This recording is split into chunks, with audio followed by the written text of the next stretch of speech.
Thank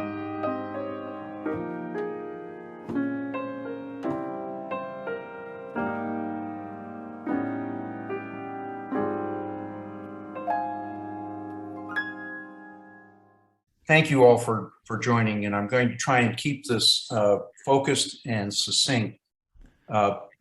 It may not be brief, and it's not going to be simple. What I'm trying to do is to provide an overview that informs you and gives you the information that I think you need in order to independently and objectively assess the policies and the approach our town is taking to wildfire prevention and safety in our community. So I'm going to begin by giving you an overview of the regulatory scheme that our town government operates under in the context of fire prevention and fire safety. And it starts at the federal level. Through the Federal Emergency Management Agency, FEMA, the Federal Disaster Mitigation Act requires local communities, in order to qualify for FEMA funding or grants, to assess their local hazards. If you want the federal government to be the funder of last resort when you have a tornado blast through your town, or you've got a flood, or a wildfire burns your community down, you should, at least in advance of those circumstances, understand the hazards and risks that you confront and act prudently to mitigate the risk. So the Federal Disaster Mitigation Act is a program that requires communities throughout the country to engage in a risk mitigation exercise, to look at the hazards they confront, to acknowledge them honestly, and to begin undertaking measures to mitigate them. At the state level, since the Oakland Hills fire in 1996, the legislature passed provisions in the government code that required CAL FIRE to identify throughout California very high and high fire hazard severity areas. They were to identify those in both state responsibility areas, where the state picks up the tab, and in local responsibility areas, where local municipalities are responsible for fire suppression. And then the local agency was to, having received CAL FIRE's designation of hazard areas within its community, was to designate by ordinance the very high fire hazard severity zones and the high fire hazard severity zones within their jurisdiction, and to send that ordinance back to the state. So this is a program to help inform and categorize areas of hazard and risk, and bring it to the attention of localities, and get the localities to embrace, to acknowledge and recognize the situation that confronts them. Then the Public Resources Code, in addition to that, empowers CAL FIRE to promulgate regulations that control development, that regulate how these hazardous lands, areas of very high fire hazard severity, can be developed. What kinds of roads are required, what kinds of infrastructure for water and fire suppression required, and they specify what kinds of defensible space requirements, both for vegetative removal, but also separation distance between homes. And then most recently, the legislature has enacted a provision that requires, within very high fire hazard areas, not only a defensible space inspection of every home, so that you get, in a sense, an assessment and an understanding of what your situation is, but also disclosure whenever you sell of the fire hazard risk that is in your property, and of the steps for mitigation you've taken or should be taken by the new owner. That's at the state level. At the local level, the state has imposed mandates on localities. And in addition to the requirement to designate your fire hazard severity zones, a lot of towns weren't owning up. The towns weren't responding. And so in 2012, the legislature enacted SB 1241 that requires every locality, every local agency in a very high fire hazard severity area to amend their safety element of the general plan to include a comprehensive hazard and risk assessment for their community, to identify the policies and programs and adopt the ordinances that are required to mitigate that, and to send that all to the state board so the state board and the local fire district can review what you're proposing to do and give you comments and feedback on your plan.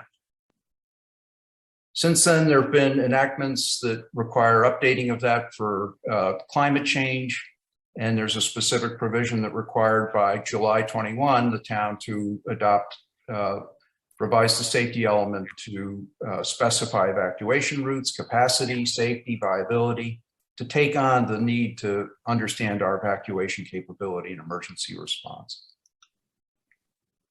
Well, what have we done? Have we done any of this? In 2008, CAL FIRE, the Woodside Fire Protection District, and an expert consultant hired by the town named Ray Moritz all recommended designation of very high and high fire hazard severity zones in Portola Valley's local responsibility area. And at that time, 2008, 2009, there was a discussion in town before the board, before the council, and it unanimously rejected that proposal. Did so because of concerns about effect on insurability and property values. 2010, the town amended the safety element in its general plan, and it called on the town to publicize and implement the Moritz recommendations, but it did nothing else. It didn't adopt the Moritz map. It didn't publish the Moritz map. The Moritz map is not available on the town website. I challenge each of you to get access to it and to look at it without contacting me. I have it and I can get it for you. But if you want to know what the hazard and risk depicted in the Moritz map was, you're not going to see it on the town website. In 2012, SB 1241 required all the cities with very high fire hazard severity zones to incorporate wildfire hazard and risk assessments into their revised safety elements, and to get it done by 2015. Now, that's a fire safety mandate. It's not a housing mandate. We didn't do it. We ignored it. In 2014, the governor's office provided extensive written guidance for localities on how to do a hazard and risk assessment and how to revise your safety element and what kinds of policies and programs needed to be adopted. In 2018, CAL FIRE issued a strategic fire plan for California. We're going to look at that in a moment, briefly. In 2020, the governor's office updated the guidance for the wildfire hazard and risk assessments, prevention policies, and programs. It's 2021, and we still haven't done any of this. So let's be candid. On last Wednesday, the town council presented for consent adoption by the entire town council a hazard mitigation plan. This was the depiction of hazard and risk that the town included in their self-assessment of the wildfire hazard and risks they confront. And I don't know, I hope you can see my cursor. This is Woodside, all this red area over here. This is the town boundary in yellow all the way around. This is Jasper Ridge in the upper part of it. And then this is the Western Hills outside. This is Skyline along here. This is Windy Hill. These are the Western Hills here. Then we come down through Arastadero, Los Trancos, and then we come into Alpine Road. This is Ladera. And you can see that magically there's no fire hazard or risk in Portola Valley, except where the state has mandated in state responsibility areas, a designation. This is the 2008 Moritz map, identifying the highest hazard areas in town. Now, Moritz did something that CAL FIRE didn't do. CAL FIRE, when they did their mapping, when you look at the map on the left, this is what I call a first generation hazard and risk assessment on the left. CAL FIRE used aerial photographs, remote sensing, and at that time, what was then state of the art, but very crude means to assess the density of vegetation. They were looking at the density of fuel loading on the landscape, and then they laid that on top of a topography. And they said, well, these are the areas with highest fuel density in the most dangerous terrain. And that's how they categorized hazard and risk. What Moritz did for the town in 2008 was he actually walked the entire town. He did a ground inspection, field confirmed the vegetation and the terrain, and identified the specific terrain. So you have canyons here. This is a canyon with 2 steep ravines. This is a canyon with a steep ravine. This is a canyon with a steep ravine. You've got very prolific grass vegetation in Camison here. He went through the whole town and did a field inspection, did a very sophisticated analysis with a higher standard than the state set for what he characterized as highest hazards. He identified 19 areas in town, and they're strewn all across the town, throughout population centers as well as wildlands. Well, what did the governor's guidance tell Portola Valley, tell municipalities we should be doing about preparing a hazard and risk assessment?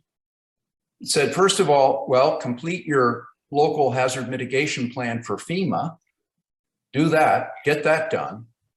Secondly, revise your general safety plan elements by 2015 to protect communities from very high hazard. And what should the general plan assess? Well, the guidance went through that in detail and specified exactly the kinds of considerations that need to be built into a realistic hazard and risk assessment. I only want to point out one here: average worst fire danger and rates of spread. Now, average is built over historical experience. Worst is the worst event you ever had. In California, we have had the worst wildfires in our history in the last 2 years. Yeah. And what we're confronting is a dramatic change in climate.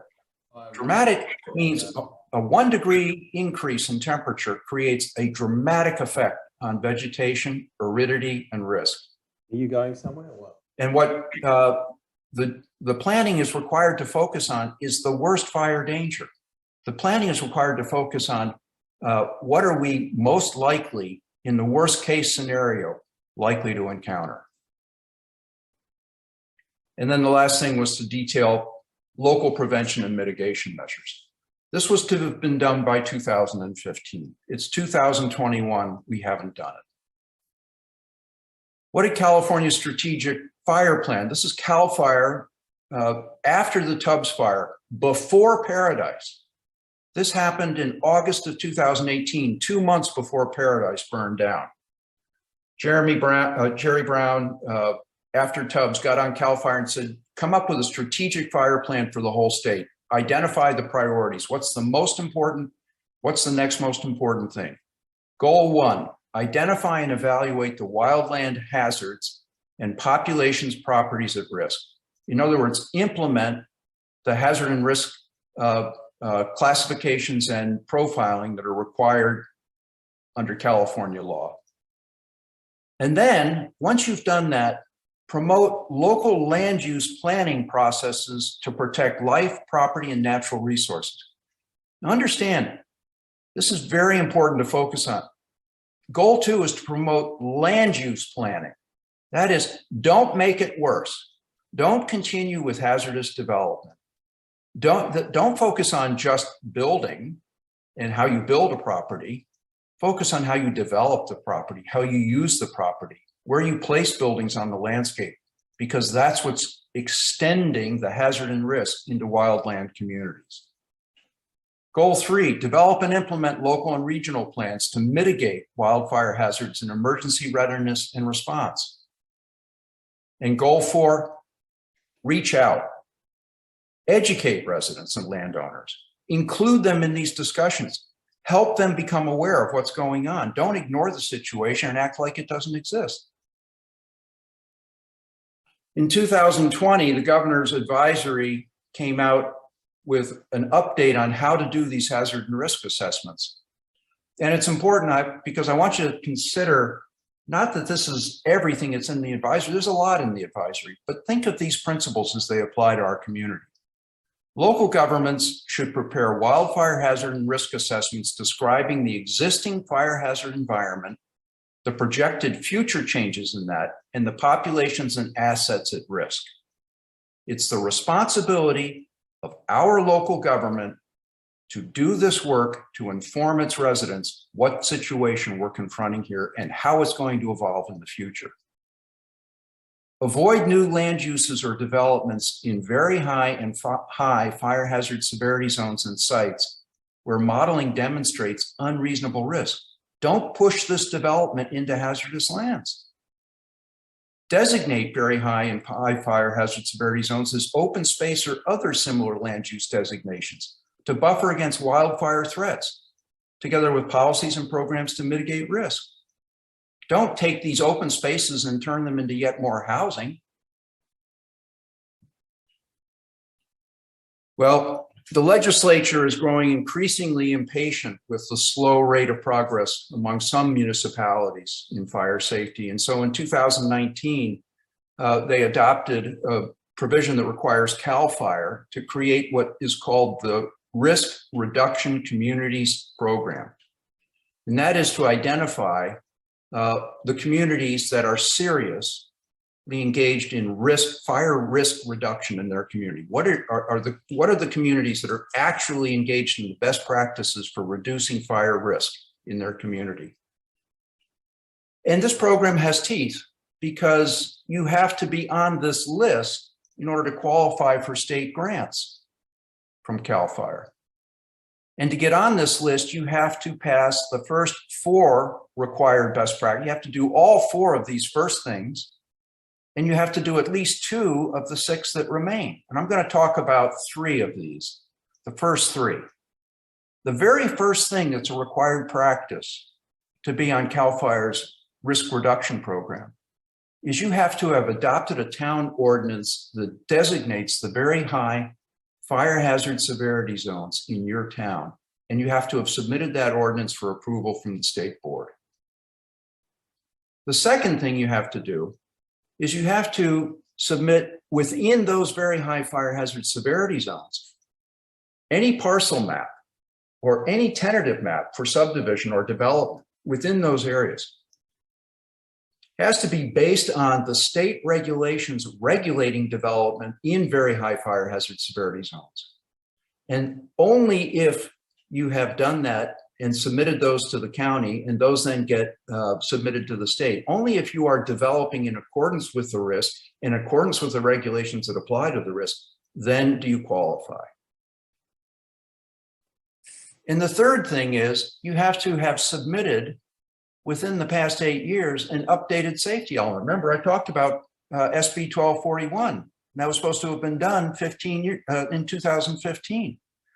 And if you haven't done it, if you haven't submitted that updated safety element that addresses wildfire, if you haven't identified the practices that you're going to employ and the ordinances you've adopted, and if they haven't been approved by CAL FIRE, and if you haven't implemented everything that CAL FIRE and Woodside Fire Protection has recommended you do in response to that, you don't get on the list. So this is a wake-up call, setting a high standard for what does it mean to be a risk reduction community. Where's Portola Valley stand against this scorecard? Well, this is where it stands. Hasn't done any of them, not one. And this is something that the residents of this town really need to understand. We need to hold our town council up to the objective mirror of CAL FIRE's assessment and ask ourselves, are they serving our interests? I'm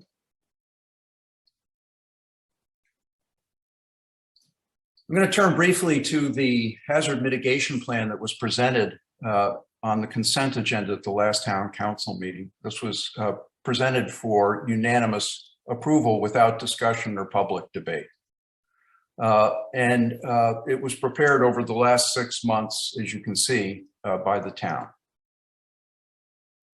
In that assessment, this was the risk ranking that Portola Valley provided for various hazards: earthquake, landslide, severe weather, wildfire. Here, you can see that wildfire comes in the town's assessment at the very low end of medium risk. It's not high, and it's not as high as severe weather. It's about the same as flood. Let's contrast that with Woodside.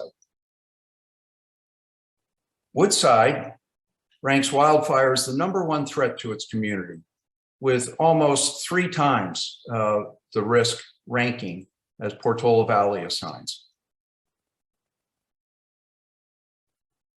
This is what a comparison of Portola Valley and Woodside's hazard rankings looks like.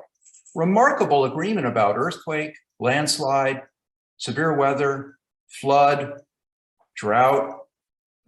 Woodside's closer to a dam because of Crystal Springs, but sea level rise and tsunami. We assess those the same. But look at wildfire. What accounts for this incredible difference in appreciation and understanding of hazard and risk when it comes to wildfire? Look at this comparison. Portola Valley assesses that only 9.3% of its population is exposed to wildfire. I'd like to know what 9.3% of this town is exposed, because I sure feel exposed. I feel the rest of you must be lucky. I live right next to Jasper Ridge, and I don't know where the other 97% of or 91% of people in the town live, and look at the property value exposed. Now, in the CZU fire, 1,000 structures burned, over 500 structures in Boulder Creek. Property damage was over $1 billion. In the glass fire in Sonoma and Napa counties, property damage was $3.6 billion. In Coffee Park and Fountain Grove, the property damage was $7.2 billion. And in Paradise, $17 billion of property was destroyed in 24 hours.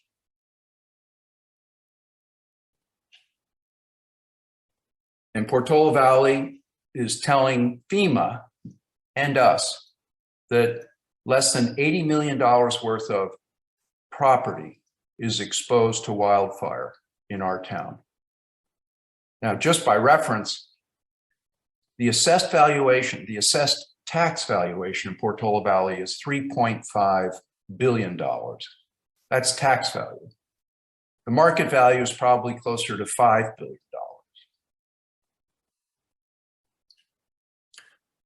I think it's time for us to be candid. Why are we telling FEMA in a federal document that's required in order to qualify for grant funding to cover our hazards and risks that, we don't have any wildfire risk in Portola Valley? And I think it's also time to be candid about who drafted this. You may have heard at the town council meeting a number of excuses or justifications that, well, this wasn't our assessment. We were pushing back on this. We didn't agree with this.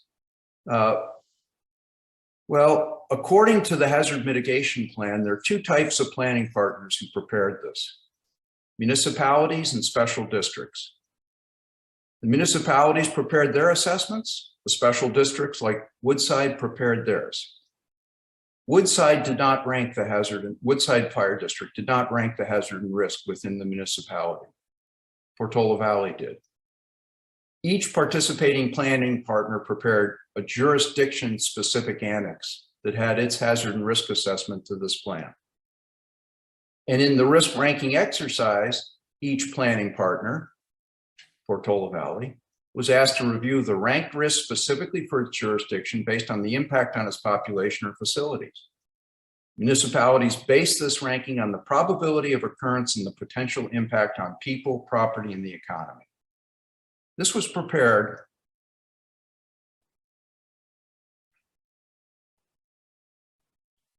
by the local hazard mitigation planning team. Jeremy Dennis, Brandy Jameau, Howard Young, and Laura Russell. These are the people that prepared this assessment. And why aren't we being told this? Why don't we understand this? Why are we told the county did it or the county's consultant? And they disagreed with it.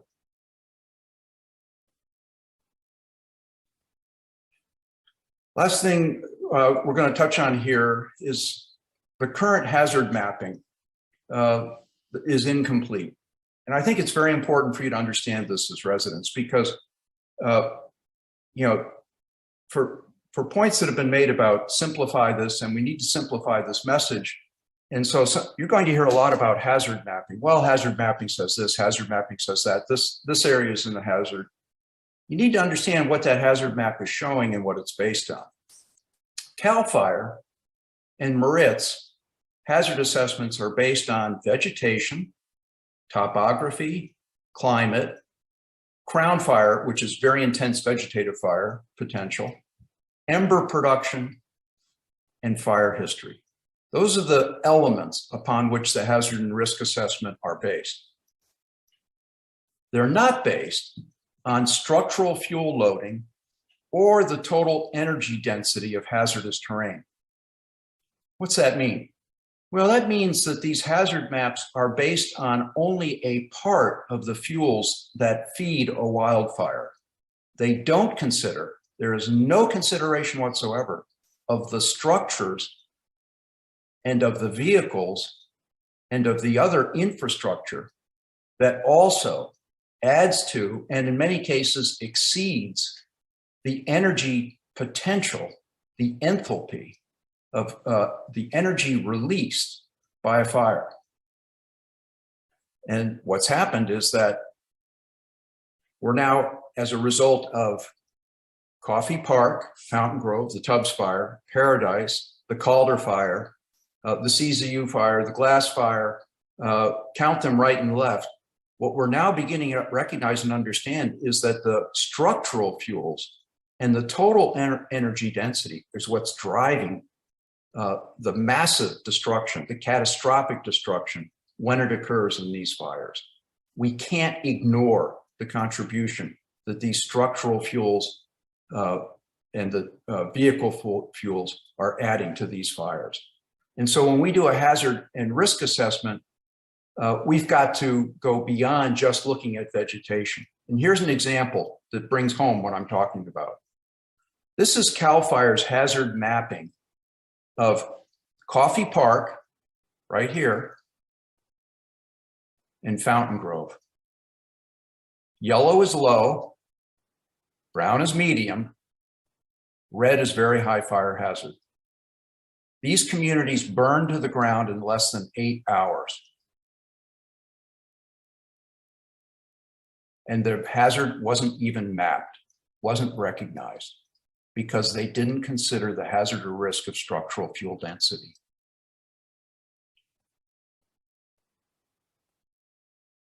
This was the destruction in Coffee Park. This is the destruction in Fountain Grove. Not even on the map, not even recognized, not acknowledged, not accounted for in land use planning, building code, development restrictions.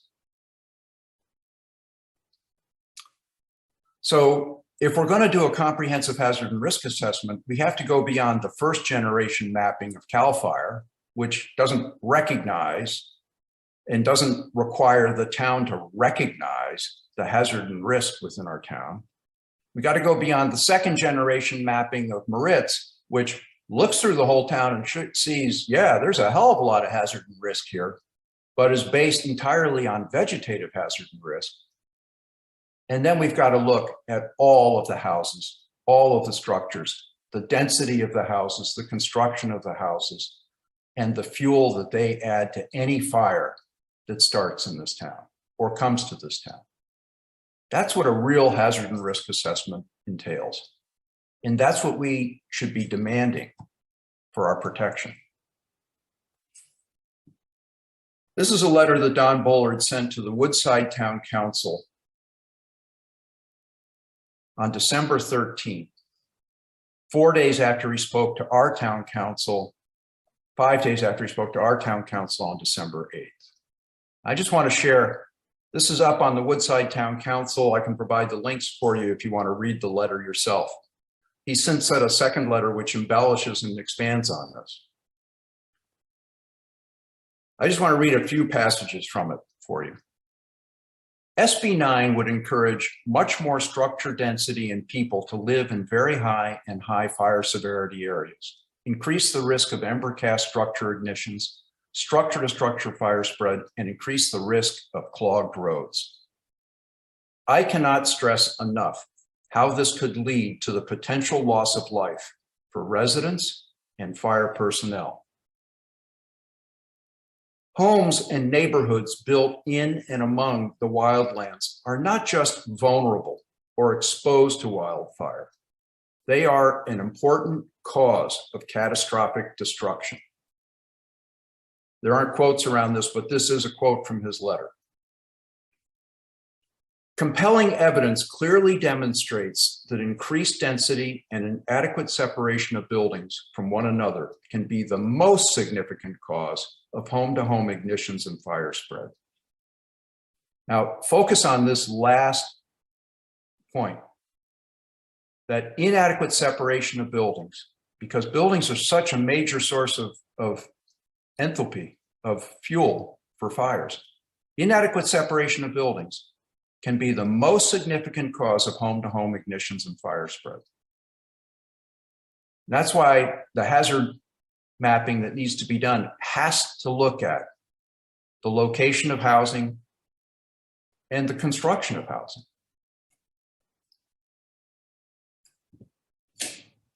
So the town council and others argue that we should not adopt an ordinance to prevent wildfire spreading from structure to structure until we know with scientific certainty what separation distance, 30 feet, 45 feet, 60 feet, or something less will suffice. Till we know that with certainty, we can't choose. I believe the petition and its supporters fundamentally disagree. I think when you're faced with scientific uncertainty about optimally safe separation distance, we should require a minimally prudent separation distance. We should act now with minimal prudence to require the minimum separation. CAL FIRE and the National Fire Protection Association also agree. CAL FIRE's regulations require a 30-foot separation and a 30-foot setback in communities like ours, and the National Fire Protection Association recommends that adoption as a standard in all communities like ours. If a lesser separation distance is scientifically demonstrated to be safe in all cases, well, sure, then we can relax it when we have the scientific certainty to do so. But until then, it's sound policy requires us to adopt prudent standards now. And we should adjust them later and only later if scientific certainty warrants. This is what the debate Wednesday before the town council should have been about. This is the debate we need to have in our town. This is the debate I encourage all of you to become informed about and understand so that you can engage your neighbors in it, so you can reach out to your neighbors and have them understand and recognize that the issue here is, are we going to wait for somebody to tell us, well, we can't do anything until there's scientific certainty? Or are we going to act minimally prudent to protect ourselves from what is obviously an egregious hazard and risk that little, if anything, is being done about? So what would prudent risk reduction look like? If we were to be minimally prudent, what would we do? Well, we would certainly designate by ordinance all the fire hazard severity areas in town. CAL FIRE has made that abundantly clear. They've been asking for it for almost 2 decades now. We would require a 30-foot separation between buildings throughout town, pending adoption of more comprehensive standards. And right now, please understand, if the town had designated by ordinance the fire hazard severity of our community in accordance with the Moritz map, then state law would require a 30-foot minimum building separation and a 30-foot minimum setback under CAL FIRE's minimum fire safe development standards throughout our community. That's what we should ask for. And we need to grant the district, the fire district. They seem reluctant to take this, but we need to grant them the authority to interpret and enforce fire prevention objectives in our municipal code. 1848-010 are the standards that specify minimum lot size, setbacks on all sides of a building, maximum building square footage. Those parameters define the fuel complex, the energy density, the fire hazard, and propensity for fire propagation and spread from that parcel to other parcels. We should insist that our fire district has the authority, the competency, and the responsibility to review how structures are being placed in relationship to one another and what fuel complex is being created on a parcel and what kind of hazard and risk that poses to neighboring and adjoining properties. And finally, 60 years ago, this town led the nation in the adoption of objective hazard-based land use and development and construction standards for seismic safety. It was done not at the insistence of the town council, not at the insistence of the planning commission. It was done by citizens, happened to be geologists, geologists working at the USGS in Stanford. Dwight Crowder led the crowd, who said, given the hazard and risk that we live amidst with the San Andreas fault and all of the faults through the foothills uplift, we're nuts. We're nuts to go on building as though that hazard and risk doesn't exist. We need to assess and understand what it is and develop appropriate land use standards to recognize that. And he pushed through a seismic safety program in town. The residents, pushed the town council to finally adopt a seismic safety ordinance in town that did exactly that, specified the hazard and risk on detailed maps throughout town and set appropriate building standards geared to the hazard and risk the land created and presented. We need to do the same thing now. And unfortunately, it's going to fall to the residents in town to make that happen because this town council is adamantly opposed to this and will not do it. So with that, I'll stop and thank you very much for your attention and your patience. And I'll throw it back to Bob.